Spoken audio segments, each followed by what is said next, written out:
Well, I hope for the sake of the nation that he doesn't express interest in the next election. Because for me as a leader, if there was any proof that he was unfit to lead that country.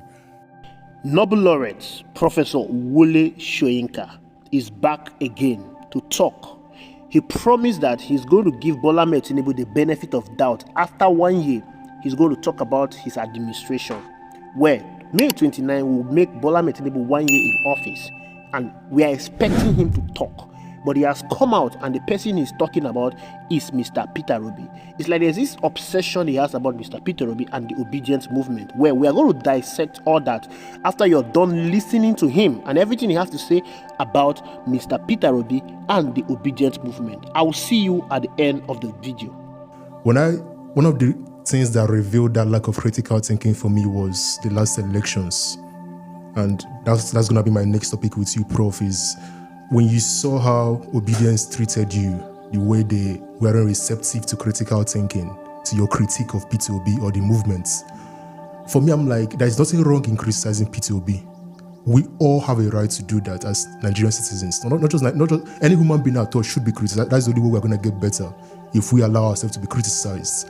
But the Obedient movement, for whatever reason, didn't want to hear your critique of Peter Obi.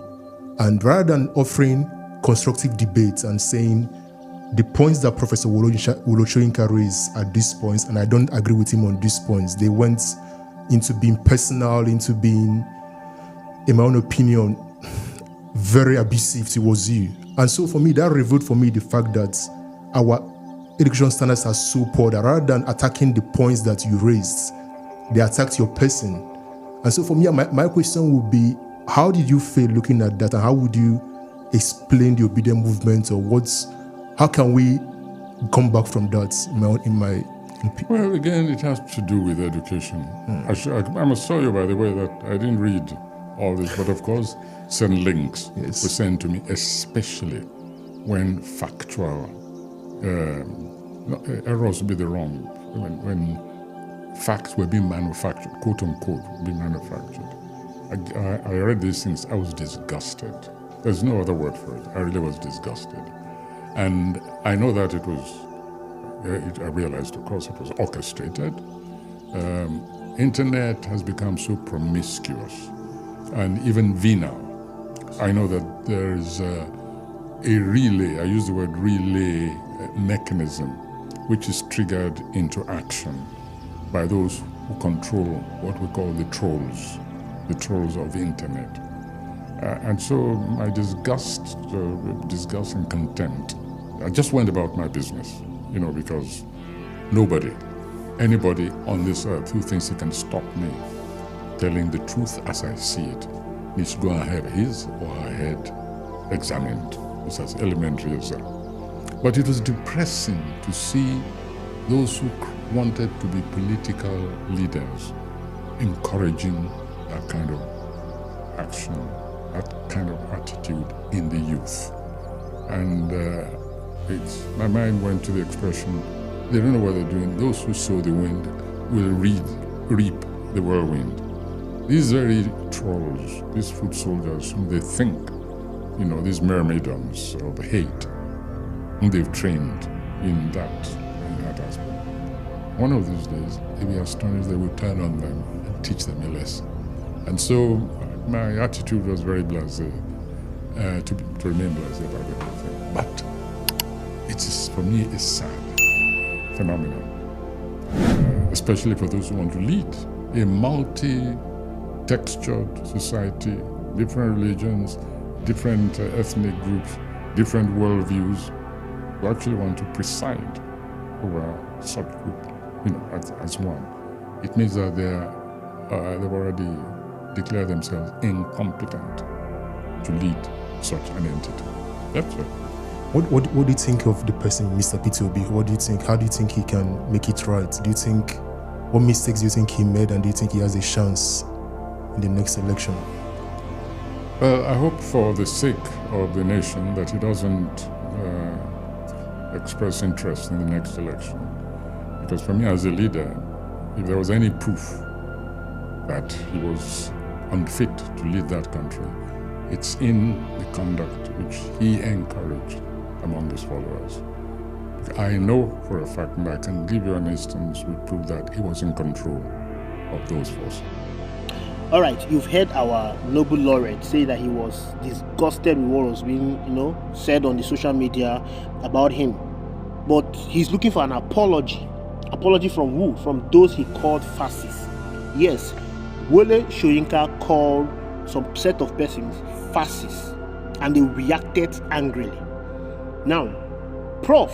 Wole Soyinka is someone that enjoyed a stable economy in Nigeria. He enjoyed a better education in Nigeria. I mean, that is the reason why he was able to attain the level he is today educationally and the influence he has gathered. Professor Wole Soyinka have seen a working Nigeria. He has seen a working system, a system that was handed over by the colonial masters. He has seen it all. But this young crop of people currently on the social media, they've not experienced a working economy. They've not experienced a working Nigeria. If they want to travel out of the country, they spend a huge amount of money to travel out of the country. Unlike then, it was very easy. Once you're out of school, you can travel to UK. But now, you know what it means for you to travel to the UK. And they are angry. They are angry with the system. And the only way they can vent their anger is via social media. The 2023 general election was one of the avenues where they vented their anger angrily on the government of the day. Rather than encouraging them, the same Wole Soyinka that held a radio station hostage called them fascists. And then he expected them to clap for him. I don't know what his intentions were, but it is glaring that he was picking on Mr. Peter Obi to destabilize the presidency of Mr. Peter Obi. Wole Soyinka, 2015 general election, openly campaigned against Goodluck Jonathan.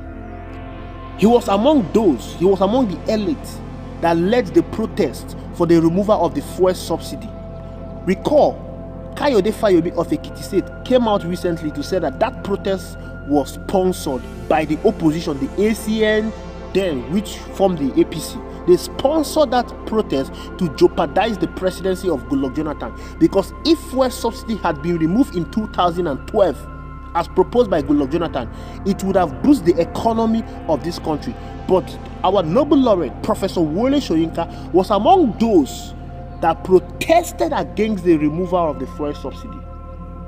Wole Soyinka then called the president's wife Shippopotamus. Is on the record on the internet. He called her a Shippopotamus. He was very vocal against the presidency of Goodluck Jonathan. Jonathan left and President Muhammadu Buhari came in. Ever since President Muhammadu Buhari came in, has Wole Soyinka apologized for helping to bring APC to power? The same APC that has destroyed the economy of this country, the same APC that has bastardized our institutions, the same APC that has destroyed the securities apparatus in this country. Has he apologized? Has he rendered any apology? When he was venting his anger against Goodluck Jonathan, who cautioned him? Was there anyone that called him a fascist? He was allowed to do what he's doing. But how come now that the young people of Nigeria are venting their anger against the government that has not given them stable electricity, that have not given them access to good health care, that have not given them an enabling environment for their business to thrive? Many businesses keep closing up, keep winding up in this country. So many businesses have been shut down ever since APC came into power. It's on record that APC has thrown in millions of Nigerians into poverty. They have not lifted anyone out of poverty. Wole Soyinka has been silent, completely silent. He's not talking about the state of the nation, but anytime he has the opportunity is to talk about Mr. Peter Obi. He promised that he's going to talk about the presidency of Bola Ahmed Tinubu. This is 1 year. We are looking up to him to talk about the presidency of Bola Ahmed Tinubu. Ever since Tinubu took over office, inflation has skyrocketed, insecurity has worsened, naira devalued, purchasing power of the people reduced. Every negative indices is being recorded under President Bola Ahmed Tinubu. Wole Soyinka has not spoken. He has not said anything. But anytime he has opportunity is to talk about Mr. Peter Obi. What exactly is he looking for? All right, your tribe man is the president. He has the power. Let him do what he promised Nigerians to do. The same power, the same voice you had under Goodluck Jonathan, where is that same voice today? It shows that, and there is something most of you need to understand about the elites in this country. They destroy this country for this younger generation. They don't care about you. All they care is to maintain their status. That is all they care about. Because I don't see how somebody will leave the central government and be talking about someone that they say did not win the election. Is Peter Obi the president? Does Peter Obi have any executive power to influence change in Nigeria? Why is everyone talking about him? Why is everything, the discussion centered around in this country is about Mr. Peter Obi? Why won't they focus on the presidency? Nigerians are hungry. Insecurity everywhere. Inflation high. Purchasing power reduced.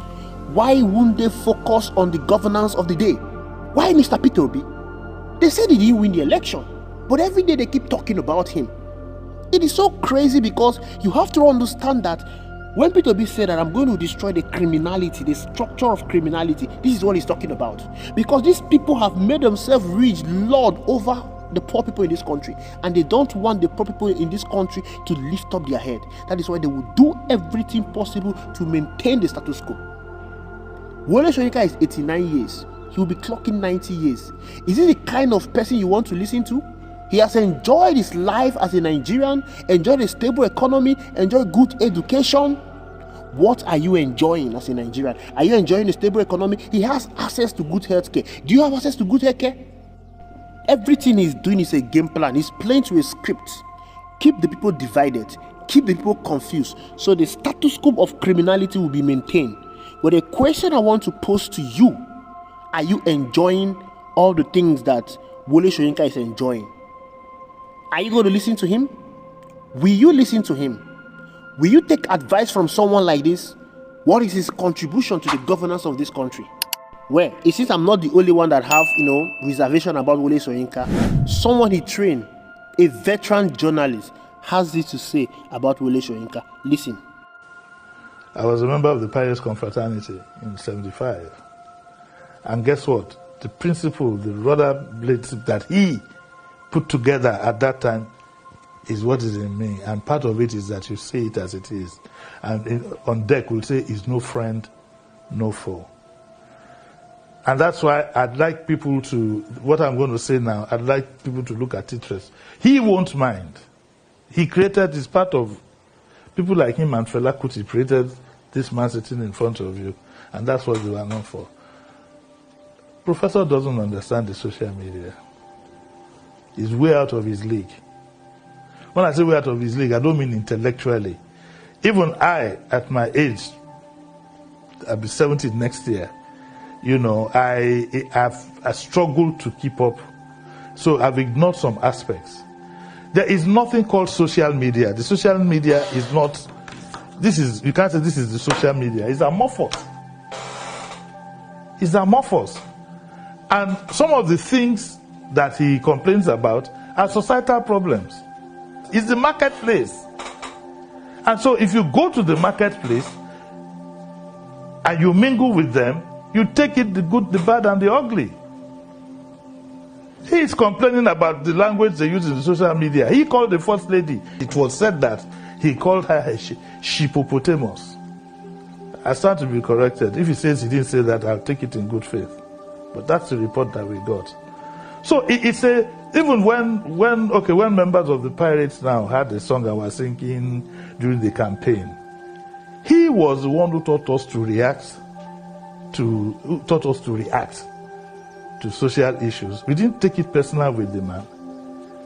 But that's what we did all our life when we were in school, fighting every day. I've been in this so-called struggle for a long time. And he was our motivator. So, but I also, and respectfully, I don't mean it in any derogatory manner, that I think that it's probably gone a bit too far. It's now time to take a back seat. Because age, whether you like it or not, sometimes I'm on air. Look at now, I was trying to remember Atedo Peter Side's name. Do you understand? Sometimes I'm on air and I'm holding the table. And Sheriff, my guy, I hold him by the collar and say, I make a bit of fun out of it, but it is what it is. You forget, and age has, and I think that he doesn't understand what the social media is. When he was trying to pick up a fight with the Obi, he said that they are obedient. They are not obedient. They are not. Did you ever hear that? In fact, I don't even think the Obedients were even member of any Labour Party. They were just there, And in the social media, you put yourself into group. They put this group together. They tell you, click you become a member. I mean, so I think that if he properly understood what the social media is all about, he wouldn't bother. And then those who surround him and are putting an ethnic coloration in everything, good luck to them. I'm not into all that. Because I do get a feeling that some people are saying, it's against Yoruba. It's all a whole lot of nonsense. People run for ethnic cover when their competence is tested and is in doubt. Wole Soyinka and I have been having a running battle. And he has said it will not end until one of us leaves this world. And I have said in this book that you are talking about, that if he lives before me, now when I get to heaven, and I hope he will be there, he should welcome me.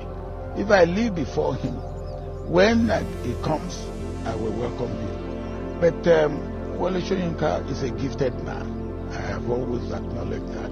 But he is a bad politician or political analyst. And I've always said that. And that it's my own point of view. He may agree with it, he may not agree with it. That's my own point of view.